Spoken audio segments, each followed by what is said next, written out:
Besides sending the police, you might want to send an ambulance or a hearse.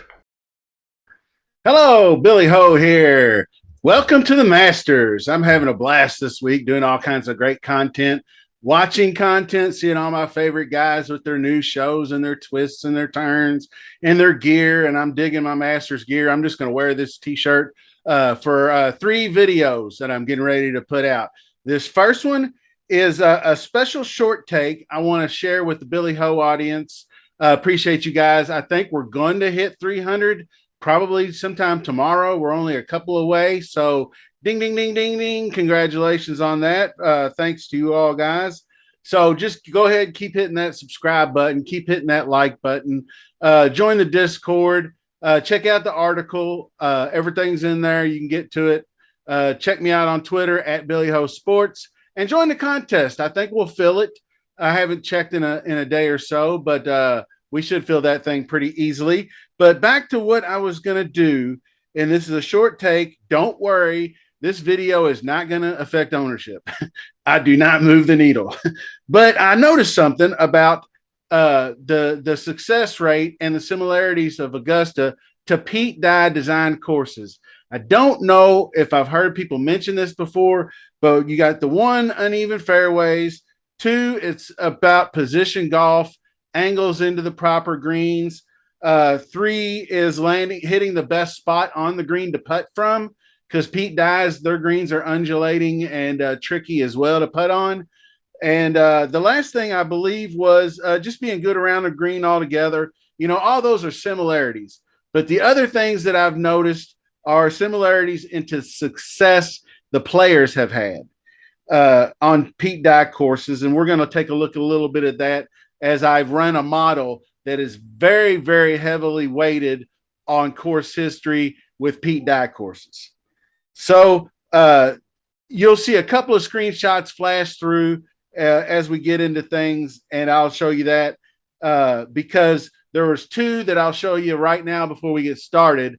Is one is the players from earlier this year, TPC Sawgrass, and the other is RBC Heritage played at Harbor Town.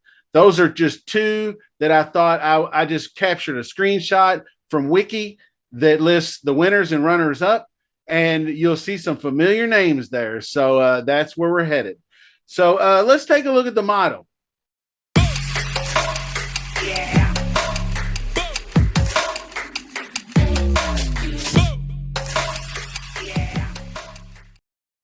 All right, and this model is ran courtesy of Mr. Rick Rungood's website. So shout out Rick. But what we're looking at here is a model, and I'm going to try to get in here and show you. I think I just went last 100 rounds, and I used some leftover stuff to weight it a little more heavily on like ball striking and opportunities gained and bogey avoidance, just to throw some stuff in there. But you can see bogey avoidance there at 7, total driving at 7. But when we get down here, these are opportunities gained from 10 feet and 15 feet. So I think with the softer greens, with the wet course, you want guys that are getting in there, getting those ops. So basically, I get down here, and I believe that's approach putting, which is important. Now, okay, so we got 20 on Augusta, which is course history like no other. Then I went 10 on Austin Country Club, which is that might be a little dicey on the strokes gain metrics. I probably ought to dial that back a little bit, but it is what it is. So Austin Country Club is a Pete Dye course. We just played it. Harbor Town, like I said, I gave 12 to. There's a couple more. PGA West, I gave a little bit to. Down here a little further, TPC River Highlands and Sawgrass, I gave a bump to 10. So you can see how heavily I weighted Pete Dye courses here. So that's what we're talking about. And actually, I kind of marked a few names down when I was going down the list. Obviously, Scotty Scheffler, number one. He just won the Players. He's won at Austin. And I believe he's had pretty good success at other ones. Augusta being another one. So he's had wins at 3 of the courses I've got weighted here. So he's obviously going to crack number one. But some of the interesting names as we go down a little bit is Abraham Answer, which I kind of knew he was a Pete Dye sort of person, but he's got decent. He's had a decent run here at Augusta as well, so he knows how to play the Masters. Patrick Cantlay is a known Pete Dye specialist, and he's had success. Jason Day's had success here. So does Sunjay. Rory, obviously, second place last year, backdoor and kind of. Tony's had success here. Finau, Cam Smith, obviously, almost winning everything.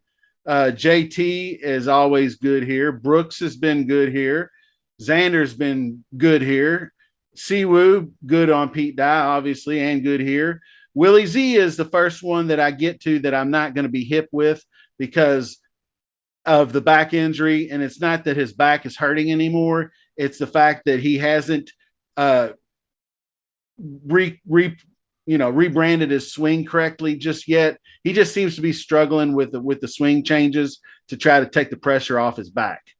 Russell Henley is somebody I like at a flat 7K. He's a Georgia Bulldog, and he's a local kind of guy. He's had some success on both Pete Dye and at Augusta. Justin Rose, the same. Obviously, Colin Morikawa. I mean, you can see all these similar names, and all I did was 100 on the model. I'm not going to play Brian Harman, even though Brian Harman has had success at Augusta. Corey Connors, 3 straight top 10s. Victor Hovland has made some cuts. I think he'll improve on his finishing position. I think he cracks that top 20 this year. Harold Varner, I think, is kind of a sleeper. He's low key down in the 6,500 range. So is Seamus Power and Hideki. I'm losing a little interest in Hideki. I was kind of interested in him a little bit going into the weekend at Valero, and he played pretty well. But with the weather, the way it looks Saturday and Sunday, dipping down into the upper 40s and lower 50s all weekend, and in the rain, that is just really not good if he wakes up with a stiff neck at all. I mean, I'm not saying I have completely dismissed him yet, but there is a few guys that I'm beginning to come around on that I don't think play well in those types of conditions. I'd be all right if it was like Friday where it was 69, 75 degrees in the rain. But when you drop the temperature 20, 25 degrees, and then you're trying to play in the rain, that makes things a little bit more dicey. Now, Tommy Fleetwood would be a guy. Shane Lowry would be a guy that I think have no problem handling those conditions. I will be doing a video here momentarily on tee times and groupings. So if you're looking to think about doing any kind of wave stacks or weather stacks, I got you right there.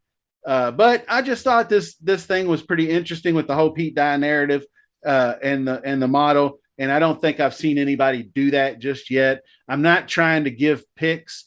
I want to give you options. I want to bring players to your attention that you can go do your own research on. And then if you come to the same conclusion I do, then we're in good shape, right? Like I said, guys like Finau, guys like Siwoo, guys like Henley. Of course, you got Corey Connors is everybody's favorite this week, but there are guys that translate and they play well. They do well on approach on uneven fairways, which is nice. So until the next video, I appreciate you watching. Keep hitting that subscribe button. Keep hitting that like. See you soon.